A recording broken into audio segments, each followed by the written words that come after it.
امام عالی مقام کے مقدس سر کو اپنے گرجا گھر میں لایا تو ادب کے ساتھ امام عالی مقام کے مقدس سر کی زیارت بھر کرنے لگا. اس نے یہ دیکھا کہ امام عالی مقام کے مقدس سر سے لے کر آسمان تک نور ہی کی نوری شعائیں ہی شعائیں ہیں. اس ادب کی وجہ سے اللہ تبارک و تعالیٰ نے اس کے دل میں انقلاب پیدا کر دیا اور صبح ہوتی ہی وہ دولت.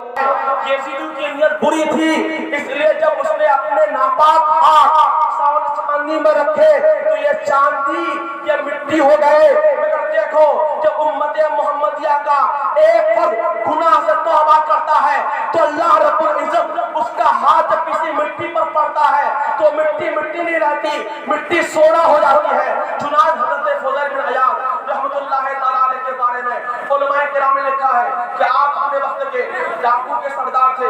آپ کو قرآن کریم سے بڑی تلاوت سے بڑی شغف تھی، بڑی دلچسپی تھی. آپ کے احباب کو ڈاکہ زنی کرتے تھے مگر آپ تلاوت کیا کرتے تھے. ایک بار ایک قافلہ آپ کے قریب سے گزر رہا تھا.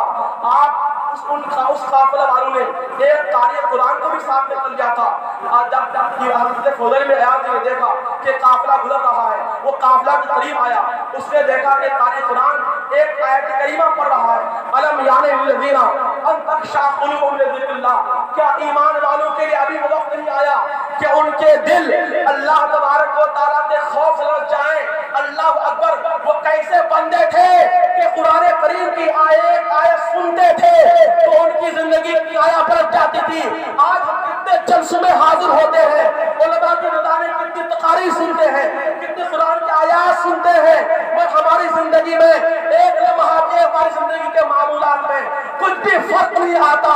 پتہ یہ چلا کہ ہمارے دل کتنے سخت ہو گئے ہیں کہ اتنی آیتیں سننے کے بعد بھی ہماری زندگی میں کوئی تبدیلی نہیں آتی، کوئی انقلاب نہیں آتا.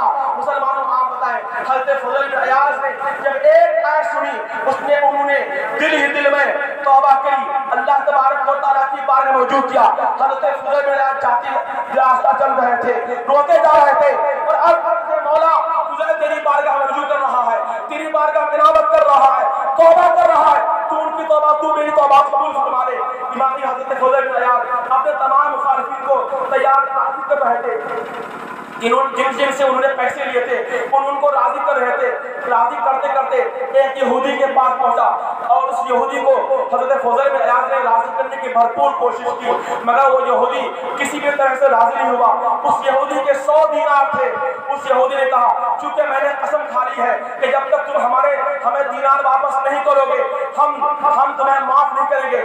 تو اس لیے جب تم اصرار کر رہے ہو، ضد کر رہے ہو، تو انہوں نے اس یہودی نے مٹی کی 100 ٹھیکریاں دینار کی طرح تراشی، دینار کی طرح بنائی اور تھیلی میں رکھی اور اس تھیلی کو تکیہ کے نیچے رکھ دیا اور حضرت فضیل بن عیاض سے کہا کہ جاؤ وہ دینار کی تھیلی میرے تکیے کے نیچے رکھی ہوئی ہے، وہ میں نے تجھ کو ہبہ کیا، میں نے تجھ کو اس کا مالک بنا دیا، وہ تم مجھے گر کر دے دو، میری قسم پوری ہو جائے گی. حضرت فضیل بن عیاض گئے اور تھیلی اٹھائی اور کھولی اور کھولنے کے بعد جب وہ دینار تقسیم کرنے لگے وہ یہودی کہنے لگا دینار بعد میں تقسیم کرنا، میں تمہارے ہاتھ پر کفر و شرک سے توبہ کرتا ہوں. وہ حضرت فضیل بن عیاض کہتے ہیں معاملہ کیا ہے؟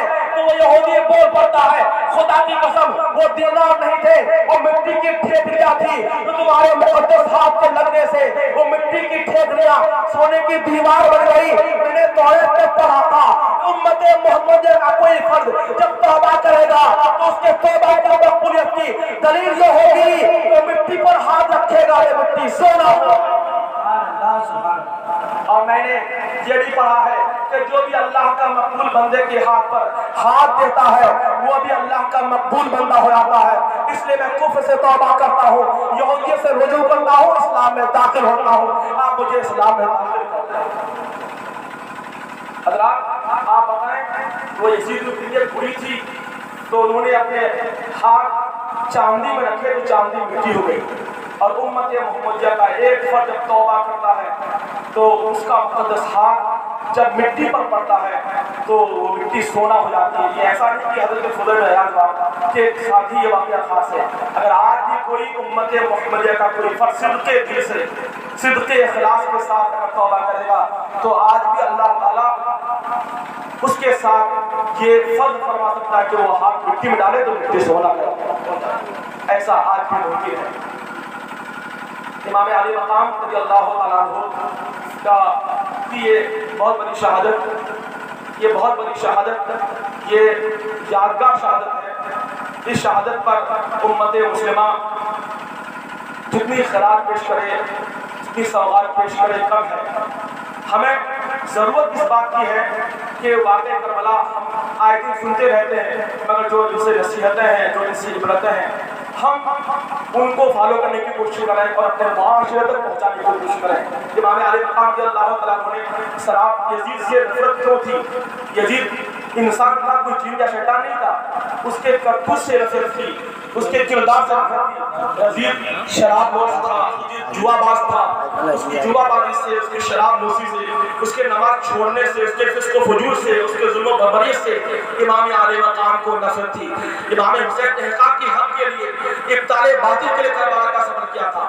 اگر آج ان کے نام لیوا ہو کر کے اگر ہم ظلم کا ساتھ دیں، جبر کا ساتھ دیں، فسق و فجور کا ساتھ دیں، تو پھر حسینی بننے کا مطلب کیا ہے؟ ضرورت اس بات کی ہے کہ ہم حسینی بنیں.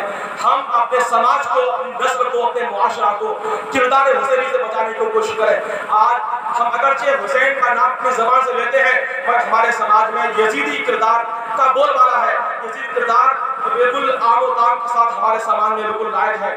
ضرورت اس بات کی ہے میں کس کو مثال دوں اور کہاں بولوں. اس لیے حق بولنے سے بہت سارے لوگوں کو تکلیف بھی ہو جاتی ہے. اگر مثالیں دینا شروع کر دوں تو شاید آپ لوگ اس کو بڑھنا بھی چھوڑ دیں. انشاءاللہ جب کبھی موقع ملے گا تو بتاؤں گا کہ بہت سارے ایسے مواقع ہیں اور بہت سارے ایسے مواقع ہیں ہمارے یہاں بھی کہ اگرچہ وہ بظاہر ہم اس کو جائز سمجھتے ہیں، مگر حقیقت میں وہ ساری چیزیں ناجائز ہیں. انشاءاللہ کبھی موقع ملے گا تو میں تفصیل کے ساتھ روشنی ڈالوں گا. اللہ تبارک و تعالیٰ کی بارگاہ میں دعا ہے کہ ہمیں کردار حسینی کو اپنانے اور اپنی نسل تک پہنچانے، سماج تک پہنچانے کی توفیق مرحمت فرمائے اور اپنی امت کو کردار یزیدی سے بچانے کی مرحمت فرمائے. استغفر اللہ.